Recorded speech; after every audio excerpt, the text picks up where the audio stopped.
Halo pemirsa, senang rasanya program Hot Ekonomi kembali menyapa Anda pada hari ini. Program yang akan mengupas isu-isu menarik dan juga terhangat seputar ekonomi di Indonesia. Saya Poppy Zaidra, inilah Hot Ekonomi.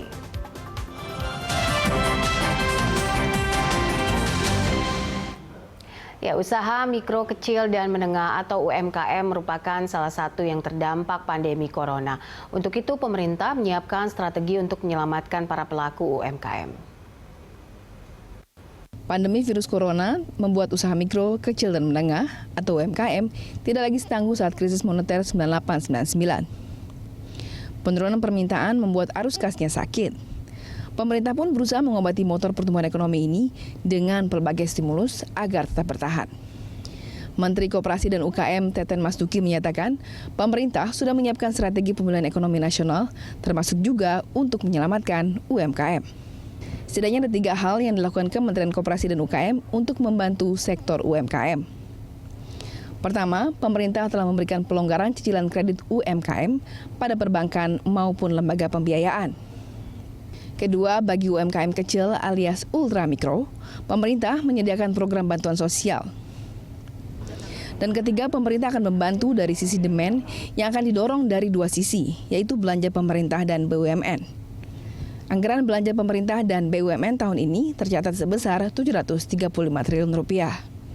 Sementara itu, Bank Indonesia menyiapkan 3 langkah untuk mengembangkan usaha mikro kecil menengah di tengah pandemi corona.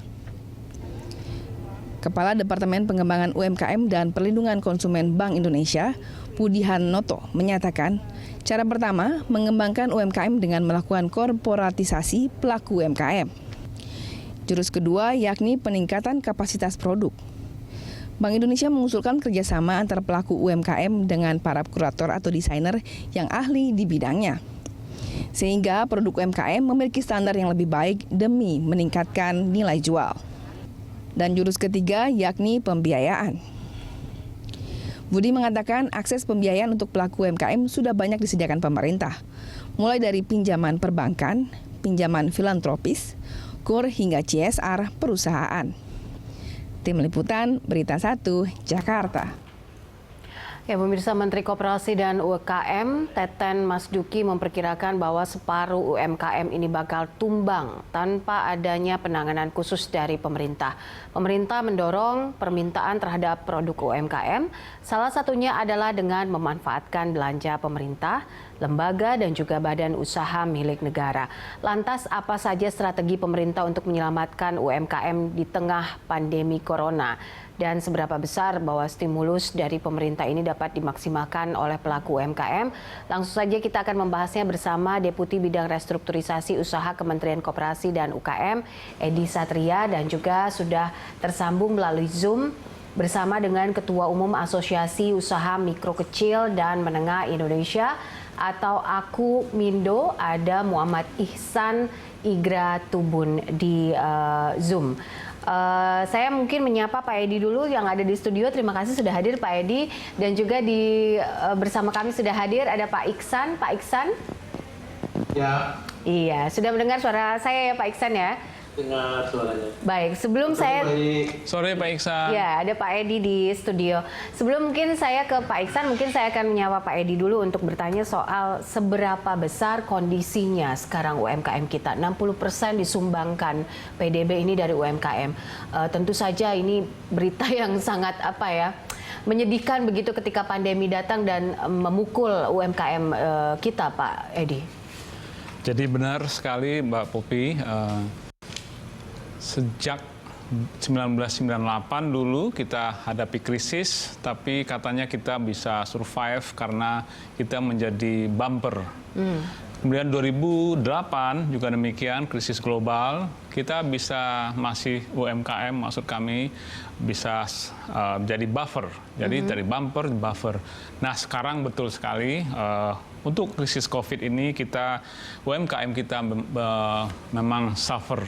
Jadi itu tepat sekali disampaikan, dan ketika kita tahu hampir 60% dari PDB kita bergantung kepada UMKM, ini suatu hal yang harus diantisipasi dengan sangat baik oleh pemerintah. Nah, kita tahu langkah-langkah awal sudah dilakukan, mulai dari Perpu dulu, kemudian juga ada program pemulihan ekonomi nasional, dan juga sudah dianggarkan, sekarang masih menunggu revisi Perpres 54 2020, adalah bagaimana angka 695 hampir 700 triliun itu bisa kita percepat pencairannya, sehingga alokasi untuk UMKM itu sekitar 123 triliun, 46, itu bisa cepat terrealisasi. Nah, berapa persen Pak dari 695 triliun itu untuk sektor UMKM? Hampir seperenam. Hampir seperenam. Ya, kalau 0,06% berarti? Bukan. 0,606 itu yang tidak cair, yang baru pencairan. Oke, baik. Jadi 123 triliun dari 700 triliun. Baik. 700 itu untuk sektor UMKM. Jadi inilah salah satu antisipasi pemerintah menghadapi apa yang Mbak Popi sampaikan tadi. Memang kita harus membantu mereka. Demikian sementara. Baik, bentuknya nanti seperti apa? Teknisnya seperti apa? Teknis bantuannya seperti apa? Karena kan ini belum turun kan sebenarnya secara teknikal gitu. Nah, ini nanti akan seperti apa pembagiannya? Dalam proses, jadi seperti disampaikan tadi di pengantar, bagi UMKM mikro yang istilahnya sudah sampai seleher kalau ibarat banjir, itu memang diberikan bansos, BLT. Kemudian insentif pajak, ya, insentif pajak yang kedua. Ini arahan dari Presiden pada tanggal 29 April 2020. Nah, kemudian ketiga tentu saja ada relaksasi dan restrukturisasi kredit bagi koperasi UMKM. Yang keempat, perluasan pembiayaan modal, ya, modal kerja. Dan yang terakhir, kita harapkan, nah itu tadi yang mungkin nanti akan diproses adalah bagaimana belanja pemerintah, BUMN itu bisa menjadi, dan termasuk pemerintah daerah bisa menjadi off-taker produk-produk UMKM yang kita harus bantu begitu. Baik, saya ke Pak Iksan. Pak Iksan, sudah ada stimulus yang direncanakan oleh pemerintah walaupun secara technically belum digelontorkan langsung, tapi seberapa efektif bahwa stimulus ini akan sangat berdampak kepada sektor UMKM kita dan bagaimana sesungguhnya kondisi UMKM di lapangan saat ini, Pak Iksan? Begini, pertama, memang kami menyambut baik langkah-langkah pemerintah untuk menyelamatkan kembali UMKM. Kami terus terang juga menyesali bahwa kami mengatakan bahwa pemerintah yang memulai, kamu juga yang mengakhiri dan mau menyelamatkan. Kenapa?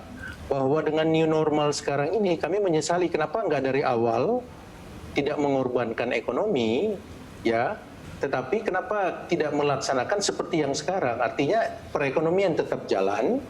Ya, tadi di perekonomian tetap jalan, tapi kesehatan diperhatikan. Kenapa nggak sejak awal seperti begitu? Nah, tadi dikatakan di tahun 98 itu dolar setinggi-tingginya, nggak ada masalah dengan UMKM, karena UMKM tetap diizinkan untuk melakukan jualan atau tetap melaksanakan aktivitas penjualan. Nah, tapi sayangnya kali ini kesehatan yang diutamakan, tapi perekonomian yang dikorbankan. Nah, ternyata belakangan per saat ini ekonomi tetap jalan, tapi new normal atau protokol kesehatan diperhatikan. Ini yang juga sebenarnya kalau pemerintah mau menyelamatkan wajib harus diselamatkan gitu loh. Karena memang dimulai dari kebijakan pemerintah yang mematikan ekonomi terutama UMKM.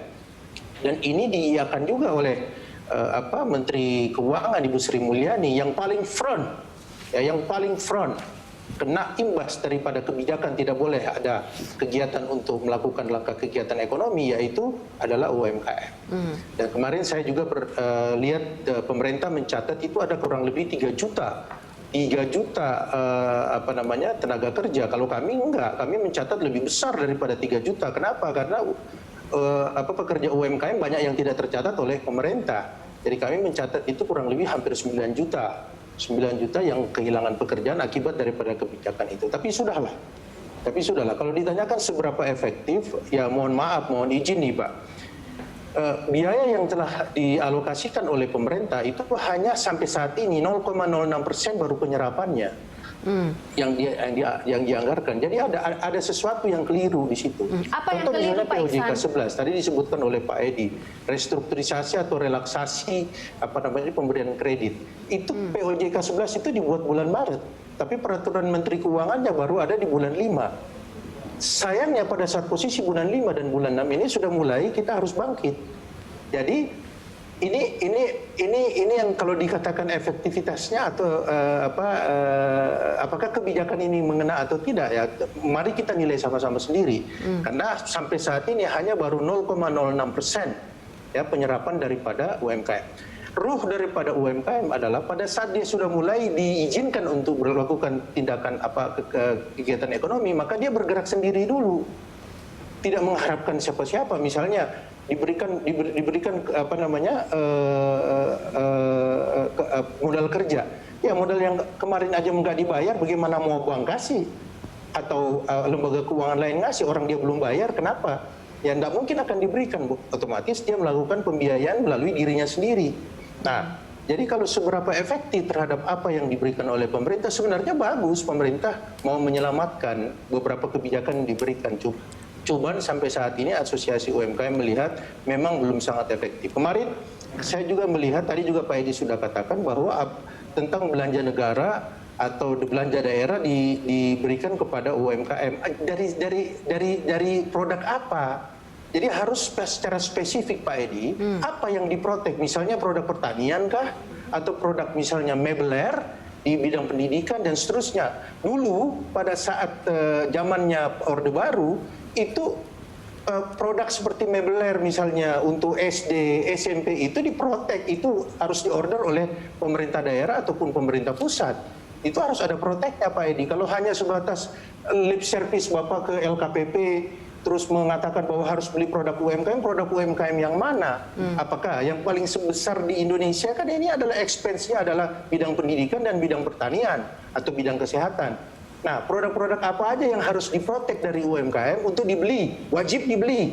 Karena sekarang kan dibutuhkan pasar domestik untuk menyelamatkan. Jadi bukan hanya memberikan modal produksi, nggak ada itu nonsens. Harus ada pasarnya. Pasarnya dibukakan dan dibeli, baru produk ini berjalan.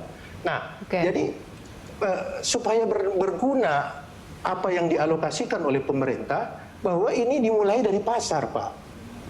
Apa yang diprotek? UMKM apa yang diprotek? Untuk harus dibeli wajib dibeli, keluarkan peraturan menterinya atau peraturan daerahnya harus dikeluarkan. Pak Iksan, maaf saya potong sedikit. Pak Iksan, menurut hanya sebatas. Baik, Pak Iksan, maaf saya potong sedikit. Bahwa Halo, kementerian Pak Iksan. sudah meminta kepada LKPP untuk membeli produk barang UMKM, nggak begitu, nggak apa ya, yang ditunggu itu apa?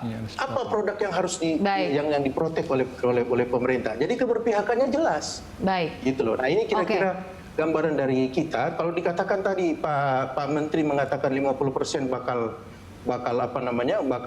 gulung tikar, bukan 50%, 85% berdarah-darah. Oke, baik. Berdarah-darah 85%, 85%. Penyelamatan ini wajib dilaksanakan secepatnya. Baik, saya sudah menangkap 85% sudah berada di puncaknya begitu ya Pak Iksan ya.